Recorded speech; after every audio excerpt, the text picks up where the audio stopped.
काम करते हैं, थोड़ा मार्केट फंडामेंटल्स पे बात करते हैं। हमारे साथ हैं सुंदरम म्यूचुअल फंड के MD and CEO Sunil Subramaniam. Subramaniam साहब, गुड मॉर्निंग। मार्केट की बात करूं उससे पहले एक बार आईटी में बात करना चाहता हूं। आईटी में काफ़ी वीकनेस है और नैस्डैक तो खैर 52 वीक लो के करीब है। इंडियन मार्केट्स में भी वो जो रैली बन रही थी वो टिक नहीं पाई। आपका अब इस समय इन्वेस्टर्स के लिए क्या व्यू है यहाँ पर?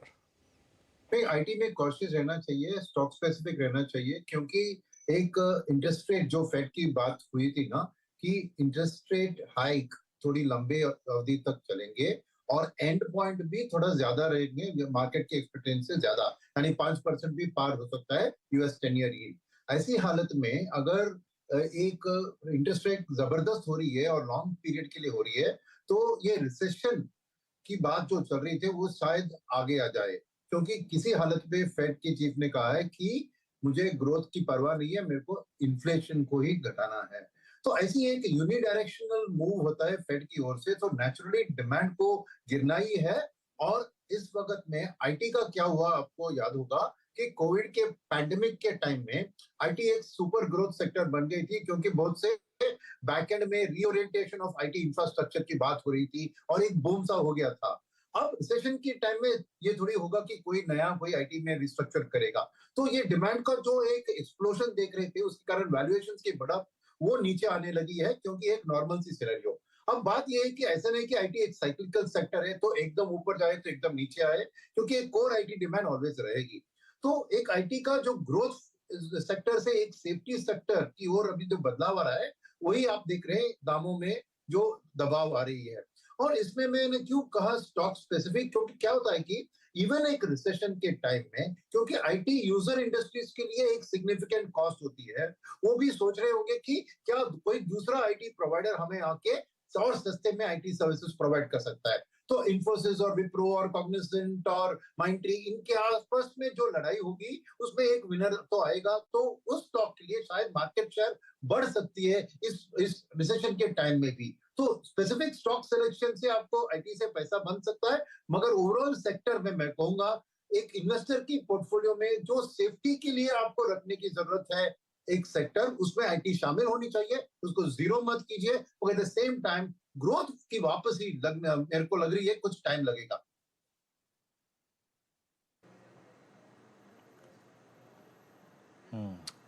सुनील जी का आप देखिए व्यू आईटी सेक्टर पे। अब सुनील जी एक और चीज़ है, अब बाजार जिन लेवल्स पे है 1800 की ट्रेजेक्टरी में, bank Nifty close to all time high, जरा पॉइंट्स जहां पर चलते हैं, जहां पर अभी भी बाजार काफ़ी कॉन्फिडेंस दिखा रहा है। अभी कुछ देर पहले आपके आने से पहले हम सीमेंट पे बात कर रहे थे, ठीक है, यहाँ पे एक बड़ी एमएनए एक्टिविटी हुई थी और कुछ प्राइस हाइक के इंस्टेंसेस थे। उसके बाद बहुत अच्छे वाइल्ड स्विंग मिले, थोड़ा स्टॉक्स कूल ऑफ हुए, लेकिन प्राइस वाइज लग रहा है कि बाजार कॉन्फिडेंस दिखा रहा है सीमेंट स्पेस पे। सर, आपका व्यू क्या है सीमेंट स्पेस पे इस वक्त?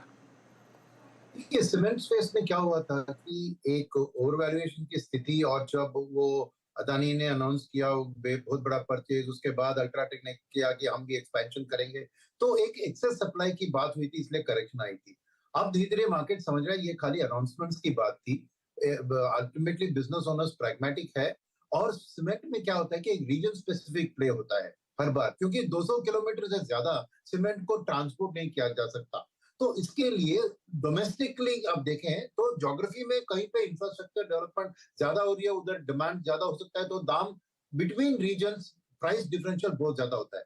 तो इसमें क्या हो रहा है कि गवर्नमेंट की जो अभी देखा आपने कि गवर्नमेंट की इनकम्स अच्छी आ रही है, जीएसटी भी लाइफ टाइम हाई पे है, तो कैपेक्स के प्रोग्राम में कोई कमी नहीं दिख रही है। हाईवे कंस्ट्रक्शन और रोड कंस्ट्रक्शन, इंफ्रास्ट्रक्चर की स्पेंडिंग जारी रही है। तो इसलिए जहां जहां पे वो चल रहा है ना, वहां पे सीमेंट में एक्सपेक्टेशन है कि दाम थोड़े फर्म रहेंगे।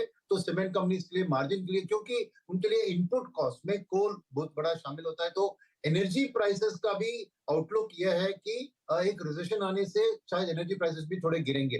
तो सीमेंट के लिए मार्जिन की ओर से एक सपोर्ट और डिमांड की ओर से भी एक सपोर्ट सामने दिख रही है इस इंफ्रास्ट्रक्चर रेवोल्यूशन में। तो मेरे ख्याल में अगेन मैं कहूंगा स्टॉक स्पेसिफिक होनी चाहिए, क्योंकि मार्केट कई स्टॉक्स को बहुत ओवर वैल्यू भी कर रही है।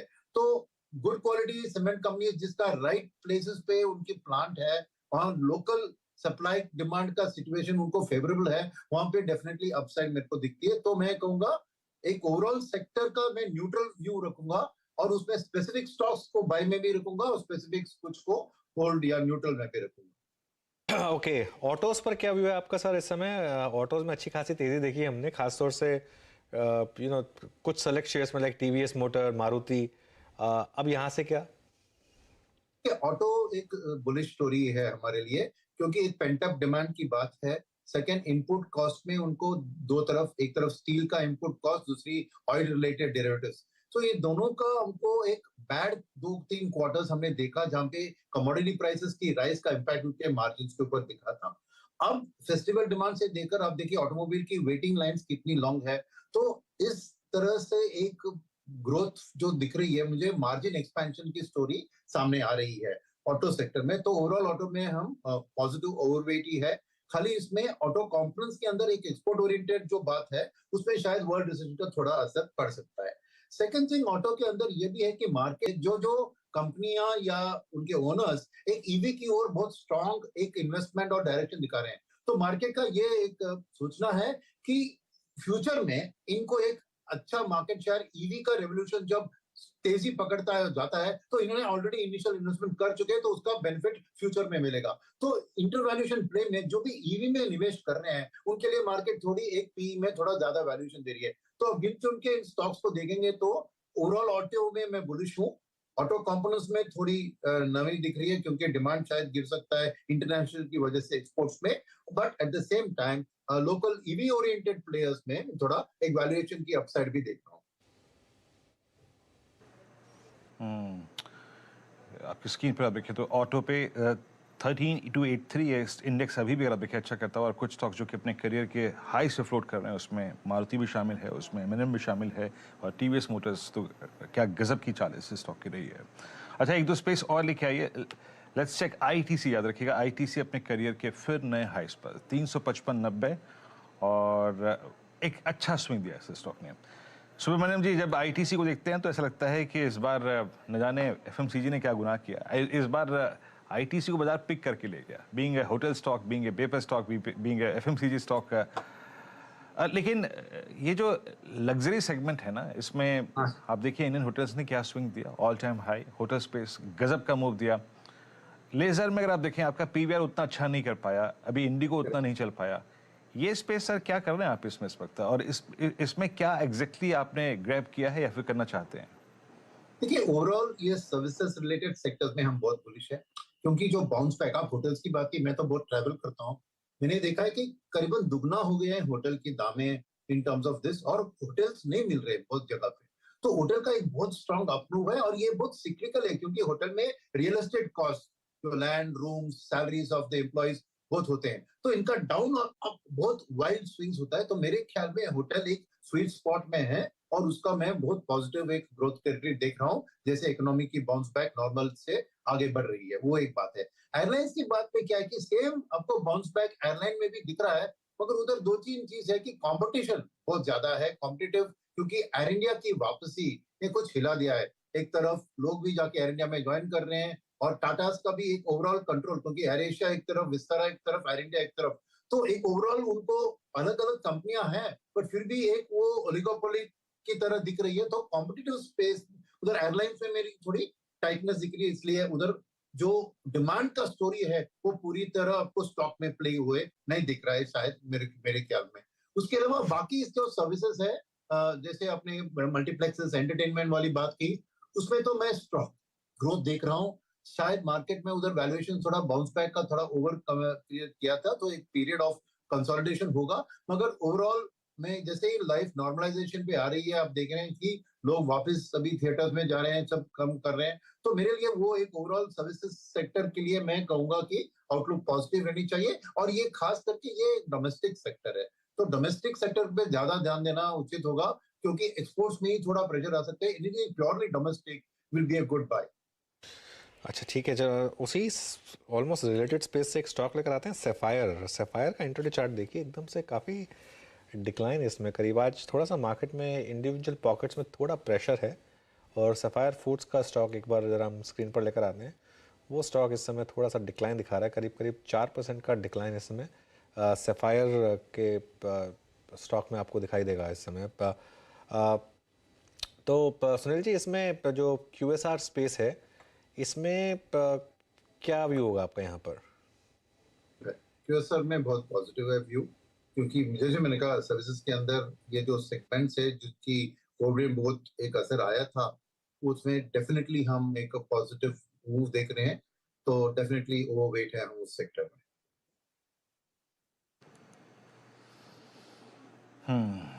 सफाया फूड आपकी स्क्रीन पर आप देखें 1402 पे ट्रेड करता हुआ। अच्छा सुब्रमण्यम सर, एक चीज़ बताइएगा कि NBFCs में शायद अमूमन आजकल पहला प्रश्न तो बैंक्स ही होते हैं, क्योंकि बैंक्स ऑल टाइम हाई पर हैं, लेकिन NBFCs में आपका सबसे प्रिफर्ड, अगर आप NBFCs को बाइसेट करें, you have gold finance companies, you have HFCs, you have consumer finance companies, आपका फोकस सबसे ज़्यादा कहाँ पर है इस वक्त?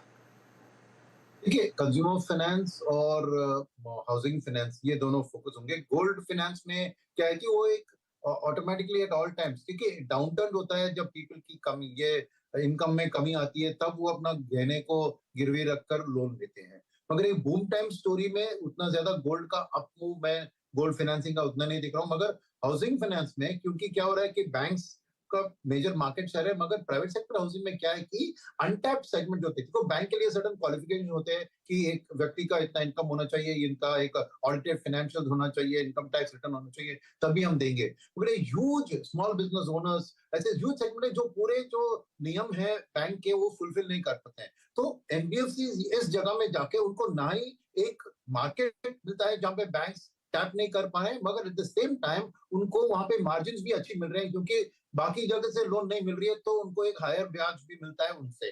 तो एक हाउसिंग स्पेस में मैं एनबीएफसी के लिए ज्यादा एक ग्रोथ देख रहा हूं, क्योंकि डिमांड फॉर हाउसिंग तो स्ट्रांग ही दिख रही है। At the same time consumer finance में आप देखें तो turn around, speed of turn around, quick conversion of the loan, तो ये सब एनबीएफसी बैंक से बहुत आगे हैं। तो कंज्यूमर फाइनेंसिंग स्पेस में ऑलवेज एनबीएफसी में समझूंगा कि उनकी मार्केट शेयर बढ़ेगी relative to even private sector banks. Public sector banks को बात अलग है, छोड़िए, वो रिटेल स्पेस में उतना नहीं शामिल है। मगर इवन प्राइवेट सेक्टर बैंक्स के मुताबिक आप एक काउंटर पे जाएंगे, कंज्यूमर ड्यूरेबल काउंटर पे, और आपको उधर 0% EMI पे लेना है, तो स्पीड से जो प्राइवेट सेक्टर एनबीएफसी जो उधर कन्वर्ट कर पा रही है उनके मार्केट शेयर में समझूंगा। और इस हालत में अभी जब इंटरेस्ट रेट राइज हो रहे हैं, एनबीएफसी बैंक ये सब क्या कर पा रहे हैं कि अपने बोरोइंग कॉस्ट से ज्यादा अपनी लेंडिंग रेट्स को बढ़ाने की एक सक्सेस उनको मिल रही है अक्रॉस द सेगमेंट। तो ये निम्स का वाइडनिंग भी एक बहुत बड़ा स्टोरी है जो प्ले आउट हो रहा है, और एनबीएफसी उसमें शामिल है। क्या है कि उनकी कैपिटल एडिक्वेसी अच्छी होनी चाहिए और उनकी कॉर्पोरेट गवर्नेंस अच्छी होनी चाहिए। ये दोनों बात एनबीएफसी के अंदर आपको देखनी चाहिए। मगर ये दोनों अगर अपने बार को क्लियर कर दिया की अच्छी कैपिटलाइजेशन है, उनकी कैपिटल एडिक्वेसी अच्छी है और उनके सिस्टम्स एंड प्रोसेस ठीक है, तो मैं कहूंगा कि उनको मैं निम की मार्जिन एक्सपेंशन और मार्केट शेयर की मार्जिन एक्सपेंशन दोनों सामने देख रहा हूं। ओके, चलिए सुनील जी, शुक्रिया आपका समय निकालने के लिए हमारे लिए। तो ये सुंदरम म्यूचुअल फंड की राय। आज सुबह खुलते ही एक